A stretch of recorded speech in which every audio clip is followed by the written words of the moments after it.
हिमालय की ऊंची चोटियों पर बर्फ चमक रही थी। चारों ओर शांति थी। कैलाश पर्वत पर भगवान शिव ध्यान में बैठे थे। उनके चेहरे पर अद्भुत तेज था। तभी एक युवा साधक वहां पहुंचा। उसका नाम आरव था। उसके मन में बहुत बेचैनी थी। वह हर समय क्रोध, ईर्ष्या और डर से घिरा रहता था। आरव ने महादेव के चरणों में सिर झुकाया और बोला, भोलेनाथ, मेरा मन हमेशा अशांत रहता है। मैं खुश रहना चाहता हूं, लेकिन नकारात्मक विचार मुझे परेशान करते हैं। कृपा करके बताइए कि मन को साफ और शांत कैसे रखा जाए। महादेव ने धीरे से अपनी आंखें खोलीं। उनकी आंखों में करुणा थी। मंद मुस्कान के साथ उन्होंने कहा, मन एक नदी की तरह है। यदि उसमें गंदगी डाली जाए तो पानी मैला हो जाता है, लेकिन यदि नदी को बहने दिया जाए तो वह स्वयं को शुद्ध कर लेती है। इसी प्रकार मन को भी सही विचारों और अच्छे कर्मों से साफ रखा जा सकता है। आरव ध्यान से सुनने लगा।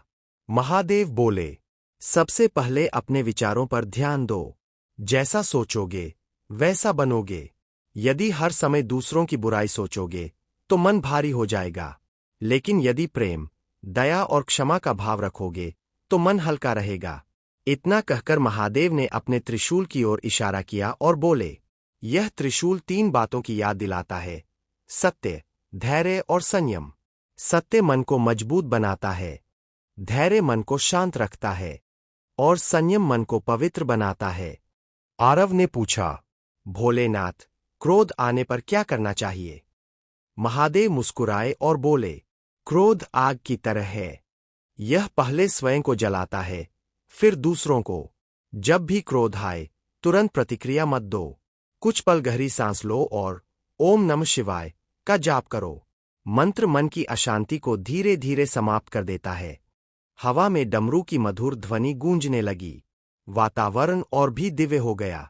महादेव आगे बोले, मन को साफ रखने के लिए 3 आदतें अपनाओ। पहली, हर सुबह कुछ समय मौन में बैठो। दूसरी, किसी की मदद करो, चाहे छोटी ही क्यों न हो। तीसरी, रात को सोने से पहले अपने दिन के कर्मों को याद करो और गलतियों को सुधारने का संकल्प लो। आरव के चेहरे पर अब शांति दिखाई देने लगी थी। उसने पूछा, क्या केवल पूजा पाठ से मन साफ हो जाता है? महादेव बोले, पूजा तभी सफल होती है जब व्यवहार अच्छा हो।